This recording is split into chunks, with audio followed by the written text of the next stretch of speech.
Hi, this is Jürgen Rasmussen. Welcome to the Provocative Hypnosis vlog. Today I want to talk a little bit about sadness and its illusory nature. And I'd like to illustrate by telling you a story about a client I worked with just the other day. So, in an effort to help the client make some discoveries about the illusory nature of thinking and experience itself, I had her select a person in her life that she loved deeply, and she selected her mother. And then I had her imagine that it was 2020, that her mother got COVID, and that her mother died. And I had her imagine this quite vividly, and she had a very strong emotional response.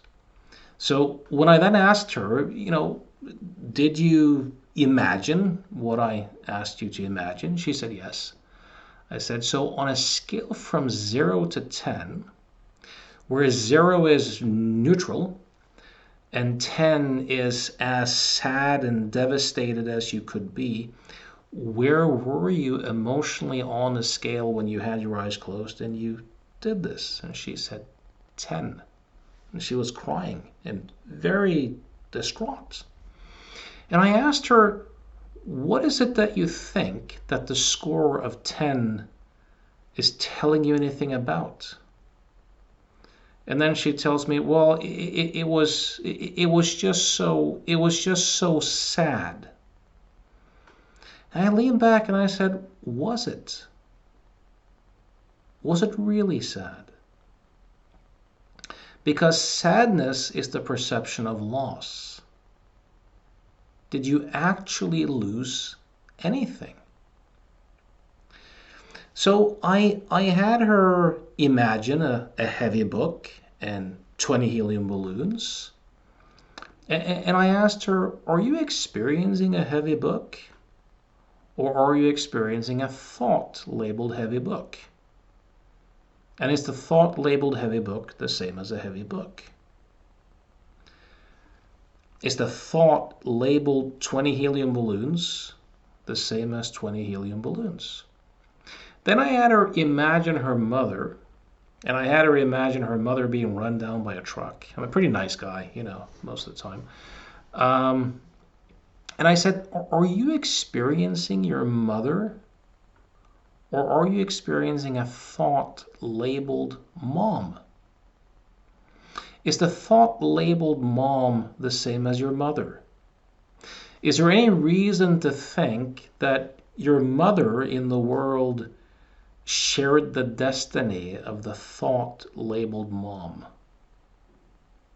She got it. No. And I said to her, look, whenever you think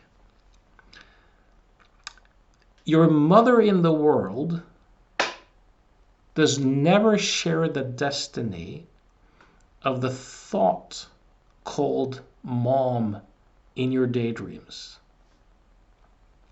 So I had her do the same imagination exercise again with her mother getting COVID and dying.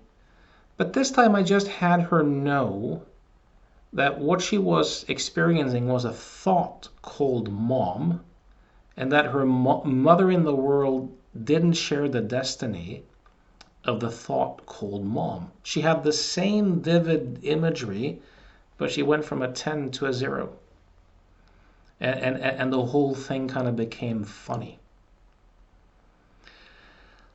Most sadness is like this.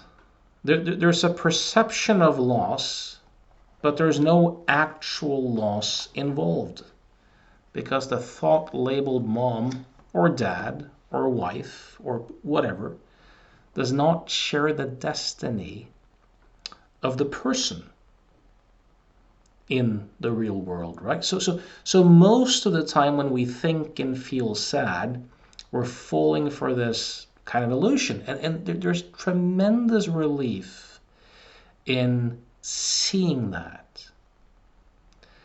Now, as I said to this particular client, I have no doubt that if your mother actually died, you would have a strong experience of sadness, and there's nothing wrong with that. That's part of life. If you have a strong attachment to someone, or you love someone, you have a lot invested in something, and they die, you're going to feel a sense of loss.